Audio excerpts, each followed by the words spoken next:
Politics issue, sorry.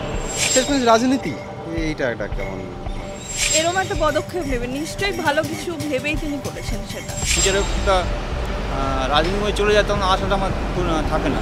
না, কোনো আশা নেই, কোনো কিছুতেই কোনো আশা নেই। আমরা সাধারণ মানুষ, আমরা ভালোভাবে চলে যেতে পারলেই আমাদের শান্তি।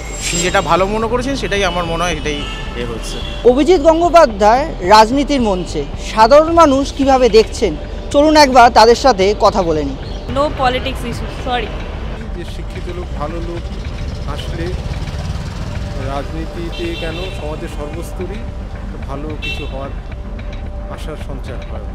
ওনার এটা তো মানে সম্পূর্ণ একটা মানে পার্টিগত ব্যাপার। এখানে ব্যাপার হচ্ছে উনি যেটা ভালো মনে করেছেন সেটাই আমার মনে হয় এটাই হচ্ছে।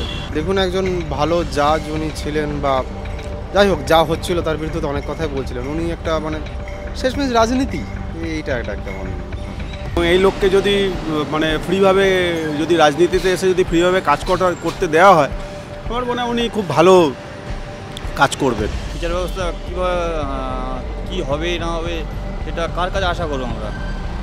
একটা বিচারক ছিল, আমাদের আশা ছিল যে ভালো হোক বা খারাপ হোক সবসময় ভালো কাজ করে গিয়েছে।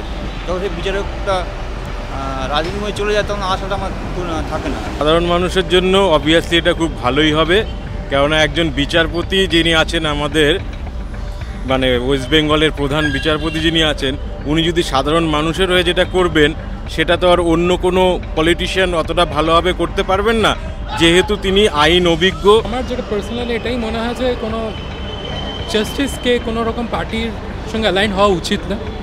এটা আমার পার্সোনাল ওপিনিয়ন। তার মানে এই না যে ওনার ইন্ডিভিজুয়াল রাইটস নেই। He has an individual right to join any party. তার মতো সেই পোস্টে কাজ করে বা তার জীবনের অভিজ্ঞতা অনেক বেশি, তো সে যখন মনে করেছেন যে তিনি তার এরকম একটা পদক্ষেপ নেবেন, নিশ্চয়ই ভালো কিছু ভেবেই তিনি করেছেন সেটা। না, কোনো আশা নেই, কোনো কিছুতেই কোনো আশা নেই। আমরা সাধারণ মানুষ, আমরা ভালোভাবে চলে যেতে পারলেই আমাদের শান্তি। তাহলে বুঝতেই তো পারছেন সাধারণ মানুষ কিভাবে অভিজিৎ গঙ্গোপাধ্যায়ের রাজনীতিতে আসা নিয়ে তাদের প্রতিক্রিয়া দিচ্ছেন। আপনাদের কি মত? রাজনীতির মঞ্চে অভিজিৎ গঙ্গোপাধ্যায় কিভাবে তার ঝোড়ো ইনিংস খেলবেন সেটা কমেন্ট বক্সে জানাতে ভুলবেন না। ক্যামেরায় নন্দন পালের সঙ্গে রাহুল সাধুকার, TV9 বাংলা ডিজিটাল।